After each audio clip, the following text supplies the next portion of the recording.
approach Maybelle Carter's Carter Scratch. This is really a fun way to play guitar.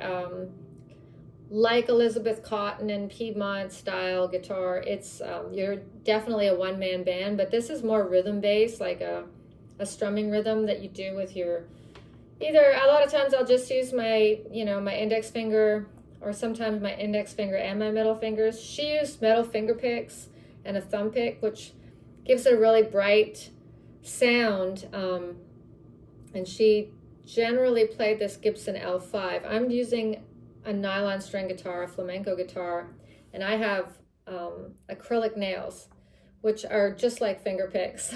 And on a nylon string, it's enough because these strings are so much softer that this is pretty bright in itself. If I use metal finger picks, it would overwhelm the guitar, and I don't think it would sound very nice.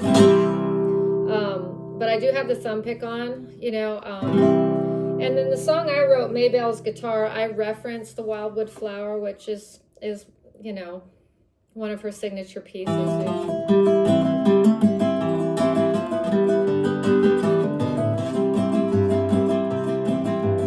I guess the main principle to the Carter Scratch a lot of times is, it's sort of that oscillating bass pattern. So you kind of got to keep that going regardless of any other melodies you're playing. And a lot of times with the Carter Scratch and early Carter family songs, she played a lot of the melodies on the low strings, which is kind of a counterintuitive way to think about playing melodies on guitar. A lot of times we think of the melodies on the top strings and the bass patterns on the low strings. Well, this time she's doing bass and melodies kind of down low, which gives us this real richness. And I think because she was often the only instrument playing in the group, it was mainly a vocal group, and that guitar really had to be rich and big sounding, and the rhythm had to be really strong. They were probably played for a lot of dances, and you got to keep dancers going, you got to keep a strong rhythm. So Maybelle's rhythm is super solid. And I know when I was learning and practicing the Carter Scratch, I worked with a metronome quite a bit to make sure my time got really good.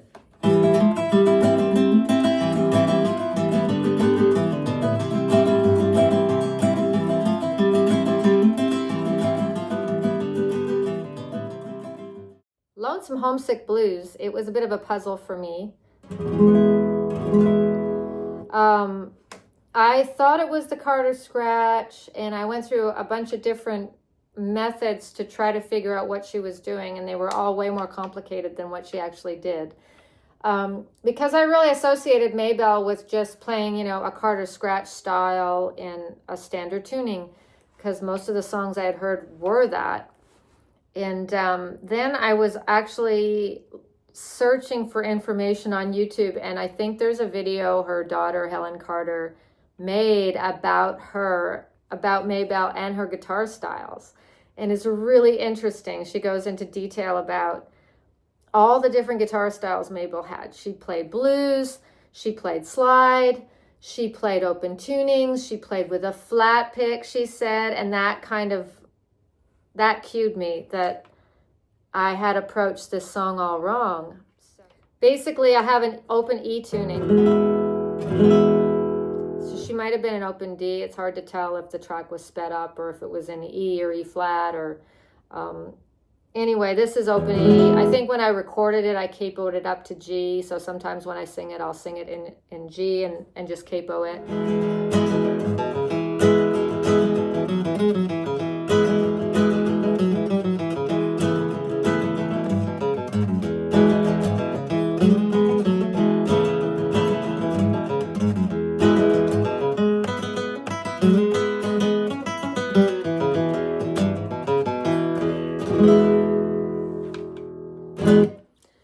So the curious thing about this song is it did take me a long time to figure out, and there was nothing on YouTube that was accurate as far as how to play it, which was really frustrating because a lot of times you just think, oh, I'll just go on YouTube and learn it. And I was like, nobody played it like that. I didn't see anybody play it accurate. I didn't see anybody play it solo accurately.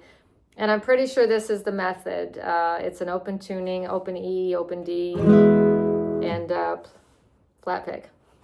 There you go. Maybelle Carter's Lonesome Homesick Blues. All right, so I was going to talk briefly about a cool little part in Oh Babe It Ain't No Lie by Elizabeth Cotten, where she draws out one of the bars of the 4 chord in sort of an unexpected place.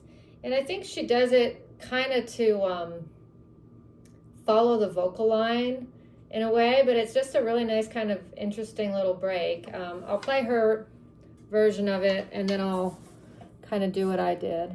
You'll hear the chorus.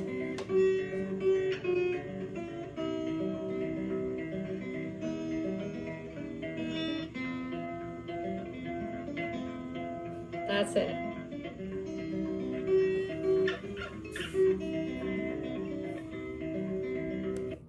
Cool thing about playing by yourself is you can take liberties like that.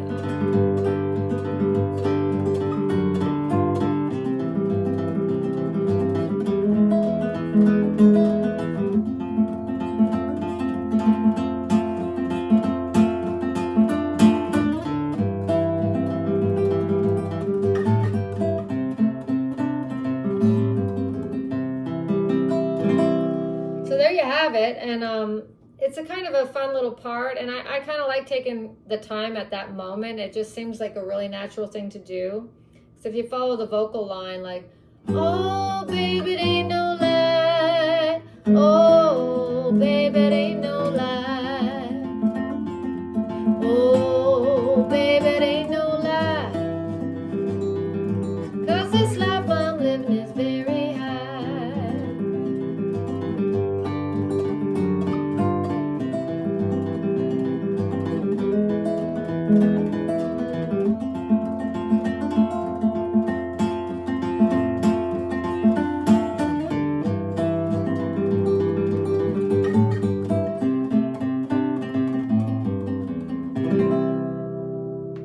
But it's very musical. It's really fun to play that style of guitar. I think she's fantastic, and it's such a cool song. And Piedmont finger picking is really a fun style of guitar to play. And it's a satisfying way to play guitar. You're like a one-man band, and you're playing these beautiful melodies on top, and it all sounds so musical and sweet. I just love Elizabeth Cotten's approach to guitar. She's so special. But also, she played left-handed upside down, which makes her voicings kind of hard to emulate. It's really hard to play just like her. So I just kind of do my own thing with it and try to, do those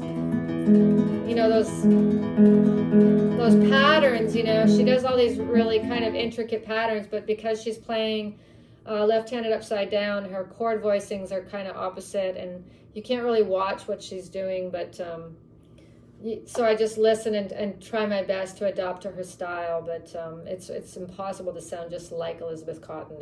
She only sounds like her. So check it out. Oh Babe, It Ain't No Lie by Elizabeth Cotten.